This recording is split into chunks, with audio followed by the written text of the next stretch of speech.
Just picked up one of these inexpensive Hooyman machetes that, again, is similar to the Woodsman's Pal.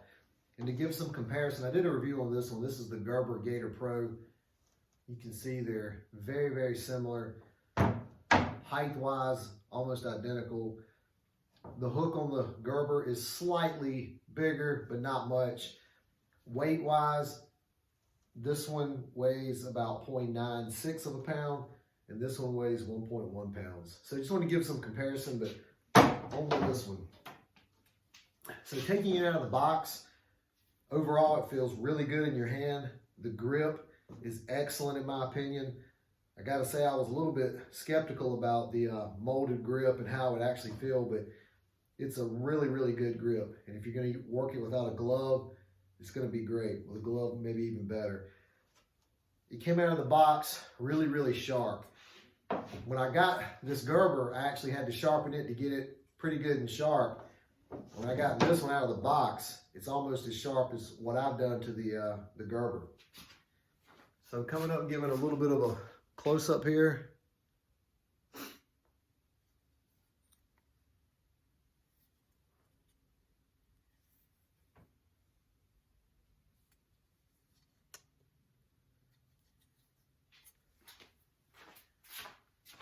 The package says it has a full tang in here. It'll be interesting to see how well it'll hold up after some rigorous chopping with the handle, hopefully good. This was, when I say relatively inexpensive, I want to say it was delivered to me for right around 25 bucks, maybe even a buck or two cheaper, but somewhere in that range. A good little machete.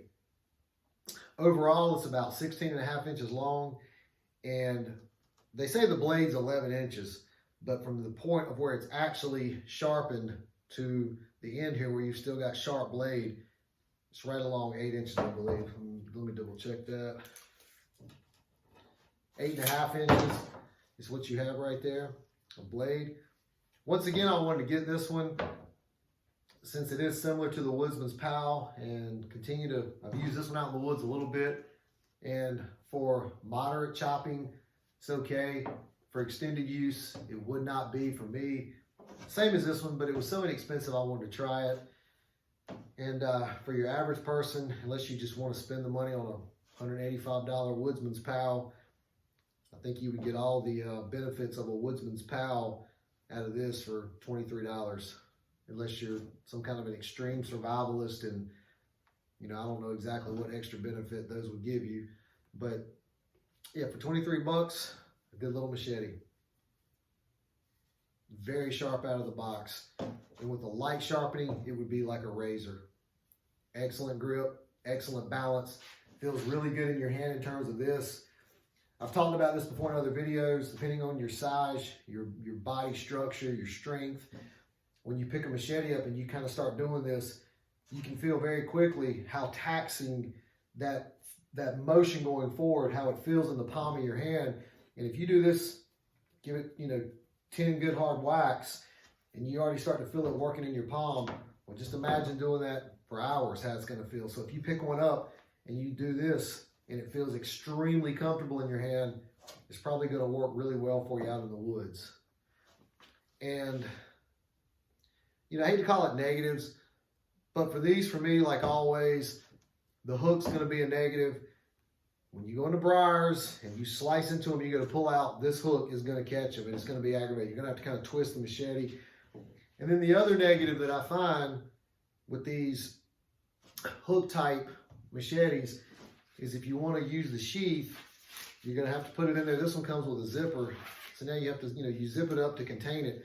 But if it's on your side, it's going to kind of be a multi-step process. You're going to have to unzip it, pull it out, work it out.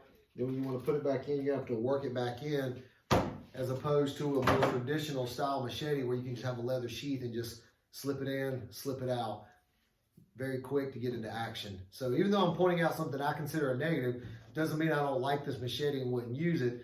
I just prefer a different style better, and I think it's overall a better choice for sustaining long-term cutting in the woods as opposed to this.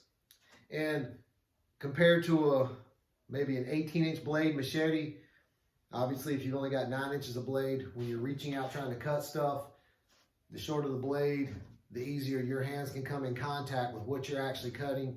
And if it's a briar infested area, I'll just about guarantee you with these, you're going to get your hands, poked pretty good with briars. It's even going to happen with an 18-inch machete, but obviously the further the blade is away from you, the better the chance is of you keeping your hand back from getting, stabbed by briars. The shorter it is, the easier it's going to be to get attacked by those briars when you're hacking through them.